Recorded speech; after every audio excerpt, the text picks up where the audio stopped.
Përshëndetje shenja peshqive, kjo është panorama e interpretimit javor. Pas lutjes dhe meditimit, kartat i ndava në 4 sfera jetësore, të cilat janë gjendja juaj, familja, dashuria, puna dhe një prizmë oracle. Në gjendjen tuaj personale kemi hëna, 2 shpatat, kulla, 10 shkopinjt. Në planin personal duket sikur po mbani brenda vetes më shumë se sa tregoni. Hëna flet për emocione, flet për intuit të fortë, por edhe për paqartësi. Mund të ketë situata ku nuk jeni të sigurt kujt i besoni, çfarë të mendoni, ose nëse ajo që ndjeni pasqyron realitetin apo vetëm frikërat tuaja. 2 shpatat më jep ndjesinë e një vendimi që është shtyrë, ndoshta jo sepse nuk e dini përgjigjen, por sepse një pjesë e juaja nuk është gati të përballet me të. Më pas, shfaqet kulla. Kjo kartë është shumë e fuqishme. Shpesh njerëzit friksohen prej saj, por në thelb, kulla flet për të vërtetën, flet për momentin kur diçka që nuk mund të qëndrojë më në këmbë fillon të shembet. Mund të jetë një bindje, një iluzion, një pritshmëri, një mënyrë vjetër e të menduarit. Personalisht mua kulla më jep ndjesinë e një iluzioni ose të një varësie emocionale e cila tronditet në mënyrë që ju të shihni të vërtetën më qartë. Dhe sapo kjo ndodh, shfaqet 10 shkopinjt. Kjo më jep ndjesinë e lodhjes që krijohet kur përpiqemi të mbajmë mbi supe më shumë se sa na takon. Narrativa këtu duket sikur thotë, ajo që po ju lodh nuk është vetëm situata, është përpjekja për ta mbajtur atë në të njëjtën formë, kur tashmë ka ardhur koha të ndryshojë.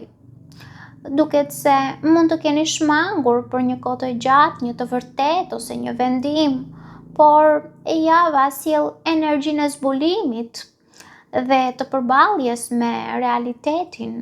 Kjo mund të jetë e lodhshme emocionalisht, por në fund ju çliron nga një barrë që ndoshta e keni mbajtur më gjatë se sa duhet.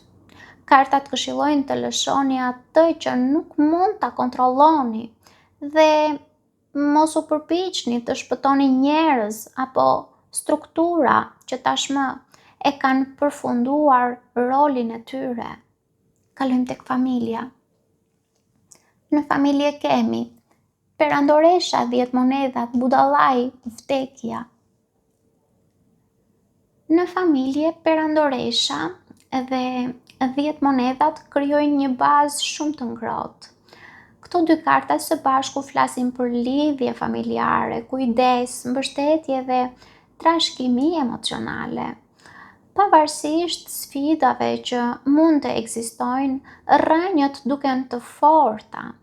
Por ajo që më tërheq vëmendjen është kombinimi i kartës së budallait dhe vdekja. Këto janë 2 karta që lidhen me fillimet e reja, por në mënyra të ndryshme. Për shembull, budallai thotë, bëni hapin e parë, ndërsa vdekja thotë, së pari lëshoni të vjetrën. Në familje mund të shihni ndryshime të rëndësishme në mënyrën se si komunikoni, si i shihni disa situata ose si i menaxhoni marrëdhëniet. Për disa nga ju, kjo mund të jetë një periudhë ku një histori e vjetër familjare humbet ndikimin që ka pasur. Për disa të tjerë, mund të jetë fillimi i një etape të re që ndryshon dinamikat ekzistuese. Duket se ajo që është e qëndrueshme nuk po zhduket, mund të thoja po transformohet. Kartat këshillojnë të mos keni frikë nga ndryshimet familjare. Kalojmë në dashuri. Në dashuri kemi 3 shpatat, mbreti i kupave, mbreti i shkopinjve, 8 shpatat. Në dashuri, 3 shpatat tregon një plagë që nuk është mbyllur plotësisht. Mund të jetë një zhgënjim, një refuzim, një ndarje, ose thjesht një situatë që nuk ka përfunduar ashtu siç ju do të dëshironit. Por menjëherë pas 3 shpatave shfaqen 2 mbretër, mbreti i kupave, i cili është emocionalisht i pjekur. Mbreti i kupave ndjen, por nuk e humbet kontrollin. Mbreti i shkopinjve është i guximshëm, i vendosur dhe veprues. Së bashku, këta dy mbretër krijojnë një energji ku ndjenjat ekzistojnë, por edhe dëshira për të marrë drejtimin e situatës gjithashtu. Pra mund të nënkuptohen edhe si dy anë të njëjtit person. Me mbretin e kupave mund të nënkuptohet zhytja në ndjenja dhe frenimi i tyre njëkohësisht, por njëkohësisht mund të ezaurohet edhe dëshira për të vepruar, për të marrë iniciativë ose për të luftuar për atë që do me mbretin e shkopinjve. Në këtë rast, kartat tregojnë se emocionet ekzistojnë, por 8 shpatat tregon se diçka e pengon shprehjen ose zhvillimin e tyre. 8 shpatat flet për pengesa që duken më shumë mendore se sa reale. Mund të jetë frika se mos përsëritet ndonjë zhgënjim, mund të jetë pasiguria, mund të jetë bindja se disa gjëra nuk mund të ndryshojnë. Duket se zemra juaj ka më shumë forcë se sa mendoni, por frika po përpiqet ta bindë zemrën se nuk është kështu. Kartat këshillojnë të mos e ngatroni nevojën për mbrojtje me nevojën për izolim emocional. Kalojmë tek puna. Në punë kemi mbreti i shpatave, faqja e kupave, 4 kupat, kalorësi kupave. Në punë, mbreti i shpatave ju kërkon të jeni objektiv, të analizoni faktet, të shihni realitetin dhe të mos merrni vendime vetëm nga emocionet. Faqja e kupave sjell një ide të re, një mundësi ose një propozim që në fillim mund të duket e vogël. Por 4 kupat tregon se mund të jeni aq të fokusuar tek ajo që mungon sa të mos e vini re menjëherë vlerën e asaj që po ju ofrohet.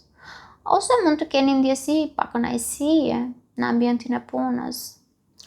Më pas, shfaqet kalorësi i kupave. Kjo kartë sjell lëvizje, interes dhe hapje.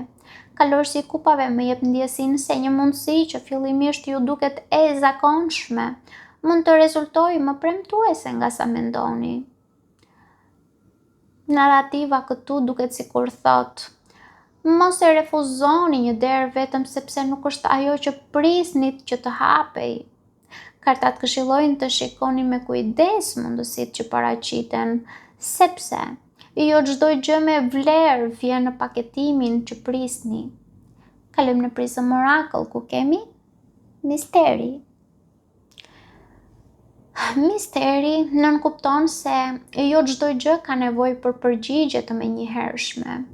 Besoni se ajo që është e paqartë sot do të bëhet më e qartë me kohën. Paçi.